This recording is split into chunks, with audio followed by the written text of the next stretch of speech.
share with us his personal perspective on the question of whether a nuclear Iran is a greater threat or lesser threat or is a threat to world peace.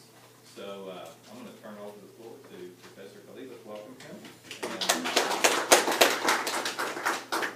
Good afternoon to you. Thank you for being here. It's an honor to be in the Methodist Center.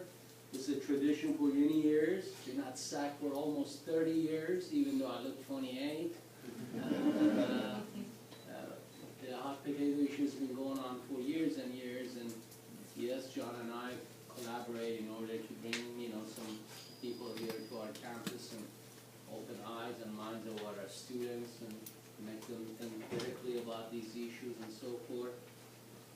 So my role today is answer this question that does a nuclear Iran pose a danger to the world peace? And I'd like you to write down yes, no, and maybe. All three applies.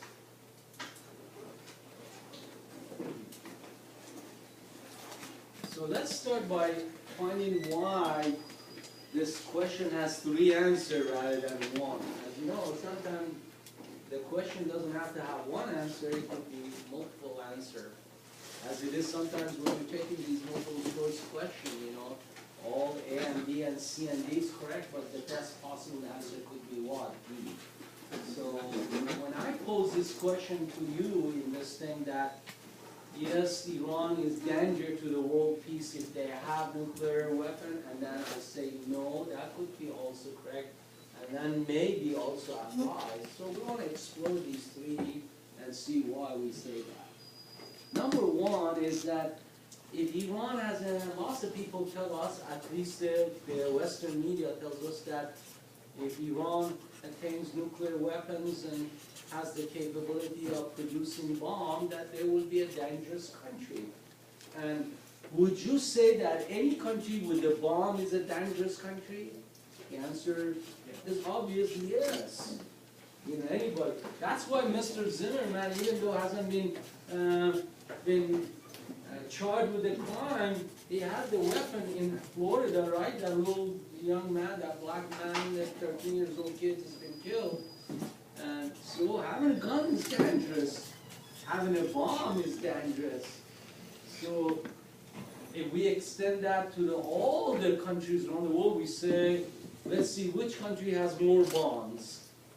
Isn't it US? Isn't it Russia? Isn't it China? Or some of these countries who are very worried about Iran developing these things and so forth. So yes, owning a bomb, having a bomb, having a weapon in itself is dangerous because there are lots of possibilities. Accident, I don't know, something goes wrong, and there are possibility of use for it. So it's normal to say that any country having weapons, any type of weapon, that they could pose danger. Isn't it true or not? And so for any individual having some kind of a weapon, that they could pose danger. Not that they're going to use it, but there are possibilities. The second question is no. No. That the Iranian government, if they have a bomb, they will not be a threat to the world peace. And tell me why I think like that. The thing is that, isn't it true or not, that in our country, lots of people own a gun, buy a gun, go to gun classes, learn how to use firearm for protection, isn't it true or not? So, and you can go around and tell people, well, you have a gun, you're a bad person, you're dangerous, you're dangerous, you're dangerous, you're dangerous. Not really, because lots of people want to get the gun because for self-protection. By the way, I don't know any of you know, if you look at most of the county statistic that we have, including in Bexar County, number one group purchasing arms today in the U.S. are what? Females, women. Why? For self-protection. So next time you see that beautiful lady and say, honey, how are you doing? She's going to pull a gun on you. Watch it, okay? So she's armed and dangerous. And so lots of people have guns or weapons for self-protection, and they don't look dangerous at all and so forth. As a matter of fact, in this country, we believe that we have a right to own a gun and protect ourselves. You know, like we discussed these in my classes, and probably the largest percentage of people who own guns in this country, I think maybe there would be hunters or homeowners, right? Lots of people for home protection, they have some kind of weapon at home and so forth. By the way, one of my friends some years ago showed me how to shoot, and I bought a gun and it's underneath my bed. And being single, once in a while I vacuum my bedroom, and every time I get close to that gun, it bothers me because I have never shot anybody, and I think one of these days it's going to go up and it's going to shoot me on the leg or something like that. So I'm like, I better watch it what I'm doing when I get close to that and so forth. So, no, I don't think so. Iran is going to be a danger to the world peace if they have weapons of mass destruction, let's say the nuclear weapons.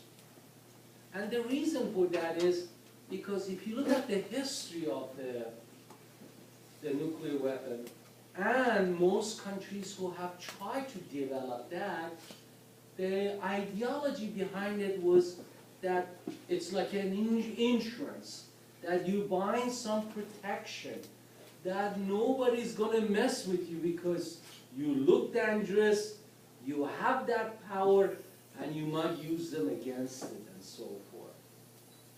Now the history teaches us that one of the funny things about our government, which is the arsenal of democracy, and we say we are the greatest and the best and the most open, is that history teaches us that one country had this weapon, and they have used it, and they have used it on civilians, by the way, and that is good old USA. So we don't have a really good record going around and telling others not to have it when we're the only country that have used it. Russians haven't used it, Chinese haven't used it, Israelis haven't used it, South Africans haven't used it. I could go on in this club. Indians haven't used it, Pakistanis haven't used it. So in modern time we have come to this conclusion that since the great powers like US, like Russia, like China who are coming up, that they try to exert force and try to boss around the small countries. One of the ways that you could challenge them or stop them or be more independent is to acquire nuclear weapons. This way they would not mess with you, they would not bother you and so forth. Now, if you remember, President Bush in 2003 said that Iraqis, by all estimation, not only Western intelligence but even Eastern intelligence, locally in that area, they were taught that the Iraqis developing this weapon. So we invaded to stop them in this matter. Although if you look at our Iraqi policy, we changed. First we said we want to go out there and get rid of the weapons of mass destruction. Then we said no, we want to get rid of this bad man Saddam Hussein. Then later on said no, we went out there to create democracy, something that we don't have even at home. And if there was another term, I don't know, President Bush and Cheney would have come up with another thing, like we want to create Disneyland out there or something. Because every few months it changed because they couldn't find the right things and it wasn't the right policy and all those things. So in my opinion, in modern time we have learned that the small countries are trying to attain nuclear weapons as an insurance policy, something called deterrence.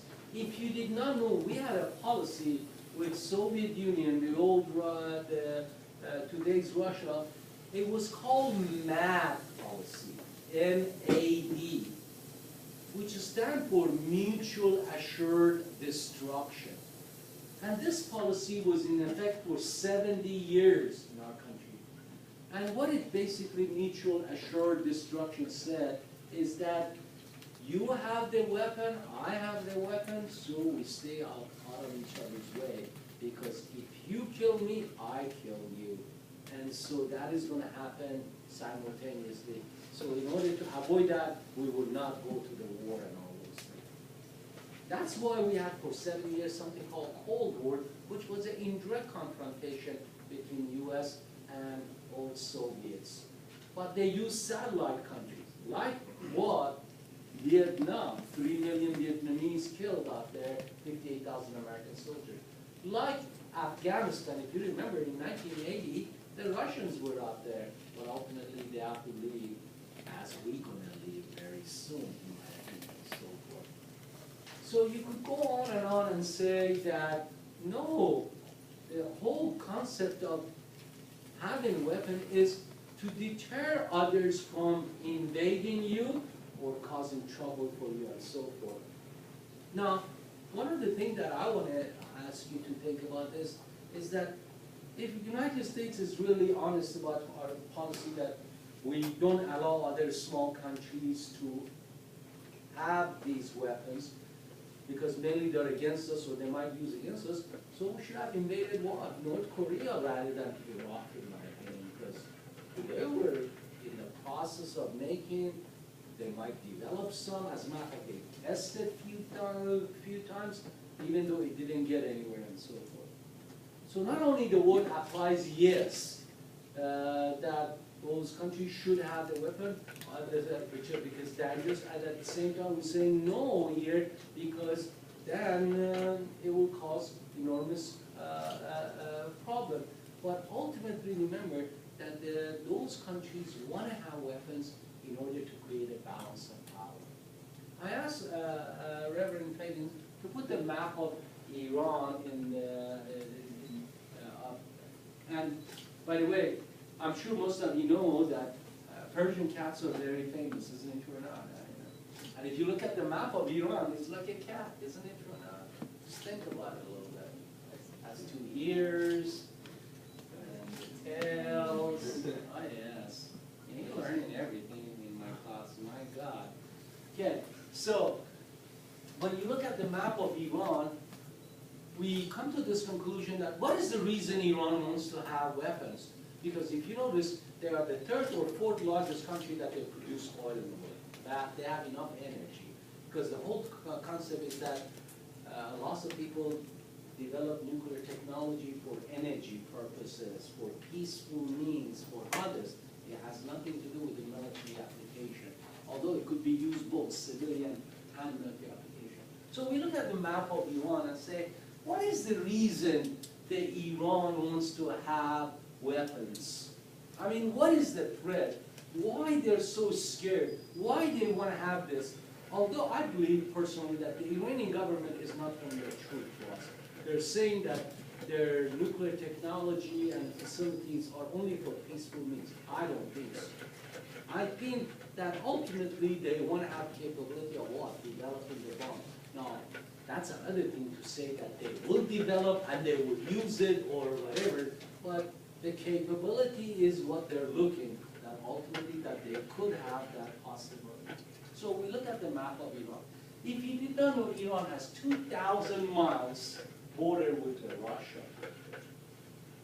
And I grew up in northern Iran because my dad was in the military. There is a city, the famous city called Tabriz, which is the 2nd largest city in Iran. And if you look at the map of Russia, you could say that Russia is probably the largest country in the world that has more stockpile of not only nuclear weapons, but biological weapons, chemical weapons, you know, God, name it. Any weapon, the Russians are famous for it, that they have it.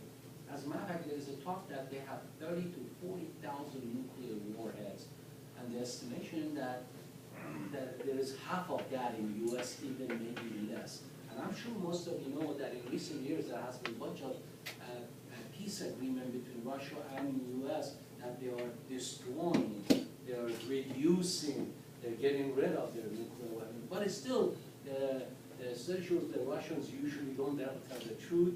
They end up, if they have 30, they say 3. If they have 20, they say 2. So you add it up, they're much more than us. So we look at the map, we say, well,